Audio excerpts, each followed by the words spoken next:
Yo guys, what's up? It's Mastermind MMA, and we're just gonna talk about some quick headlines. UFC 199, the headliners and the co-main, they're doing some press runs. I don't know what's really going on. I don't know if the tickets went on sale recently, but they're doing some press runs.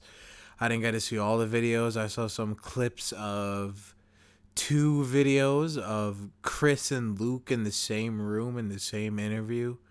Got a little heated. It was pretty dope. And I saw on Power 106, which is a LA radio show, on the Cruz show. No relation to Dominic Cruz, but Dominic Cruz is on it with Uriah Faber. They had a quick clip, and you know, there, just to touch on that, this is kind of random, but Big Boy, who moved to a different radio station, who was the head of that show, he kind of took all the charisma and all the interview charm with it. So I would have rather the Cruz Faber interview be with Big Boy. And they had another media scrum with Dominic and Luke and Chris. I didn't see the Chris one, but I saw Luke and Dom. They were just talking about the weight cutting in California. They have some rule you can't cut more than 18 pounds or something like that, and they do some hydration tests so you can't fight dehydrated, and they're acting like they don't, not acting, but they're like, yeah, they saw that recently. So I don't know what's too much up with that, and a lot of the MMA blogs and websites are talking about that, but Cruz talks about Uriah Faber, says Faber's ego beats him, so I don't have to. Uriah Faber is the only person to defeat Dominic Cruz. Dominic Cruz avenged that loss, and this is the trilogy to settle the score.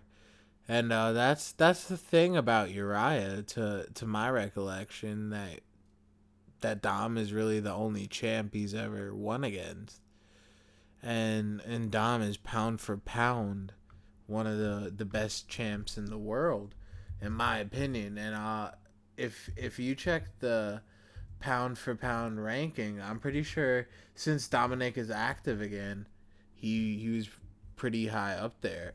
I think he might have been third.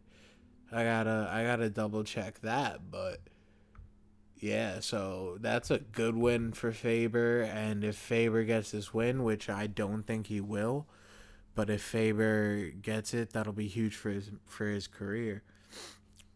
So I think that 199 is gonna be good. JDS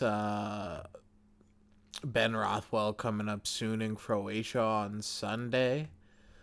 I'm probably gonna check that out. I don't think I'm gonna be doing anything big this weekend, but Khabib Nurmagomedov, he was fighting Tony Ferguson, and he told UFC, I want Ferguson, I want the fight, but there's rumors he signed a contract with Cowboy. He was supposed to fight Cowboy, aka whooped his ass. He got injured, and I'm just kidding about that aka thing. I don't have anything against aka, but apparently he gets UFC rookie Horsher, which I haven't really heard of the guy before. Um, what's that? What else is going on? Oh, I don't know if you saw that media video with Rockhold Weidman, and they're talking about family versus single life, and Rockhold really played it like a lot cooler, and Weidman he had more of a calmer but still very aggressive demeanor. And Rockhold, Chris is really bringing up a lot of the things that Rockhold is saying in other interviews, and Luke is trying to portray Chris as someone like a grudge holder, but like Chris is just really addressing what he said. And Chris is definitely winning a lot of the verbal exchanges. I think before 194, Chris was really just kind of laughing Rockhold off. Like, he's not really a threat looking past Luke, but not really looking past Luke. And I think that's what hurt Chris the most is that, you know, he kind of overlooked Luke, and that night Luke got it. So I think that's what kind of really reignited this new attitude with Chris, which I hope he keeps. And if Chris Weidman ends up being the new Anderson Silva, like of the middleweight division, I wouldn't be mad at that, man. I like Chris. Excuse me. And they said that the new tough season, whoever wins that season fights DJ for the belt. So it's safe to say DJ wiped out that division. But I think that Demetrius Johnson should go up to bantamweight, attempt to avenge that loss to Dominic Cruz. If he doesn't get it, then at least put Dominic Cruz above the ranking and pound for pound of Demetrius Johnson. John Jones. I say fuck DC. Don't give him that chance at UFC 200. Make DC wait. Everyone knows it. Even if they don't, it doesn't matter people's opinion about the belt. Any logical, objective person knows that belt and who it really belongs to, and that the interim belt that John Jones is gonna fight for, quote unquote, is the real belt, and the belt that's sitting with DC is realistically the interim belt. So we know who the real gold is, and John Jones brought his belt at the UFC press conference because that is the active belt. And Dana White and Lorenzo don't want to give it that credit because that was like them reprimanding John taking the belt away. And with all that's going on and with the way the fucking media has a storm with John Jones, and when John Jones when he got pulled over by that cop, like, I was like, yo, it's fucking stupid to talk to a cop that way. Regardless, I'm not saying the cop was right, but dude, just say whatever, accept it, fight it in court, and get the fuck out of there.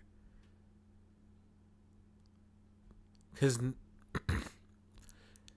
I could at least say safely 5 out of 10 times, if you're disrespectful, regardless of whatever they're being, and just get out of there, man. And you know, John is just kind of unfair what he's going through, but the belt is his. He's the reigning, defending, undisputed champion of light heavyweight.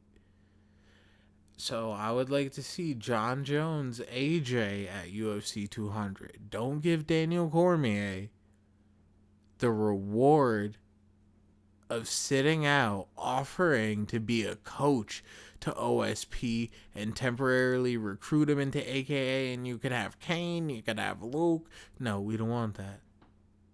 You don't get on the 200 card. You don't get points on the pay-per-view for UFC 200. That Cain Velasquez Travis Brown fight should be on the undercard. Not saying that Cain is an undercard guy, but that's how stacked UFC 200 should be. And Daniel Cormier should have been taken care of out of the way for the second time already before UFC 200. He's just trying to weasel a belt defense on a big card. They shouldn't give it to him. Give John Jones Rumble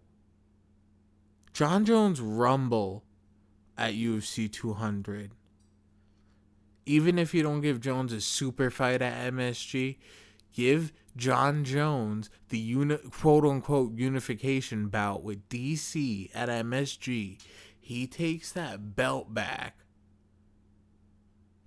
gets it, unifies it. No one could argue who the champ is, whoever wants to argue that. John Jones goes up in heavyweight, and at the next card that John Jones fights at heavyweight for the belt, without him vacating the light heavyweight belt. And he'll be the first UFC fighter to simultaneously hold a belt in 2 divisions, and he's the one that is worth doing that. He's undefeated. Look at his accolades. The youngest UFC champion. Nobody has put a mark on the division the way John Jones is. And the most famous people are fought in that division.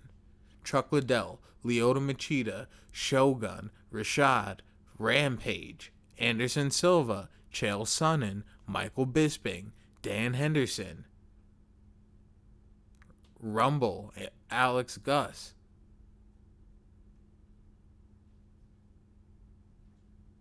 Tito Ortiz. So many recognizable names have been in that division, and that belt has gone up and down until John Jones.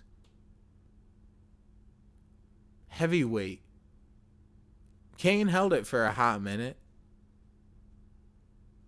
but Kane lost it. Middleweight. Anderson, then Chris. Let's see if Luke even defends the belt. Welterweight. Robbie Lawler has been cementing a legacy for himself. Robbie Lawler has turned himself into a living legend by going to wars in title defenses. The light that people talk about Robbie Lawler in has completely changed. They're close fights. Every fight Lawler gets to is a close fight, but it's the fight you want to see. 195, Lawler Condit. I watched that fight. I was at my parents' house in New York, and I watched that fight with them. And it was the undercard. We caught some of the top of the undercard. It was pretty good. Lots of displays of jiu-jitsu, some submissions. Card was moving slow. Stipe Orlovsky. I was rooting for Orlovsky because I usually go with the Jackson Wink guys. Orlovsky got put out pretty quick.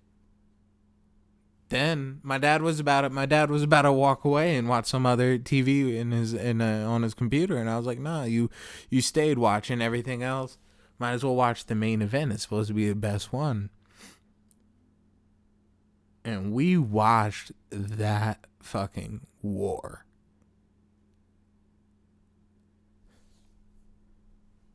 Since then, whenever I'm at my parents' house and there's a fight on, whenever I'm going to their house for the weekend, we watch the fights. So Lawler has really done a lot for himself with the defense against Rory, the win against Johnny. Technically, Johnny's owed a trilogy, but ain't nobody giving that to Johnny Hendricks. I was going out to school for like a year down at Philly, and when I was at Philly, there was the GSP Johnny Hendricks fight. I watched that shit. It was incredible.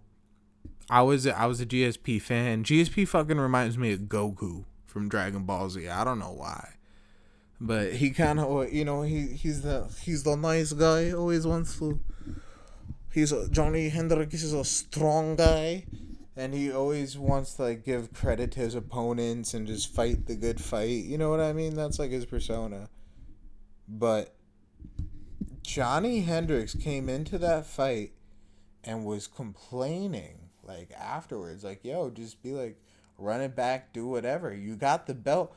Johnny Hendricks is a UFC welterweight champion, and nobody really remembers that, nor cares about it. Robbie has went to wars, and people talk about Robbie with such respect now.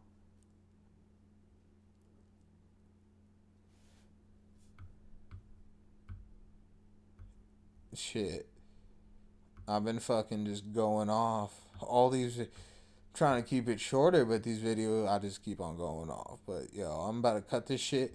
Probably do another video. If you guys want me to talk about anything, let me know in the comments. And hope this is getting out to the people that love MMA, and look forward to talking to you guys. I'll talk to you guys later, man.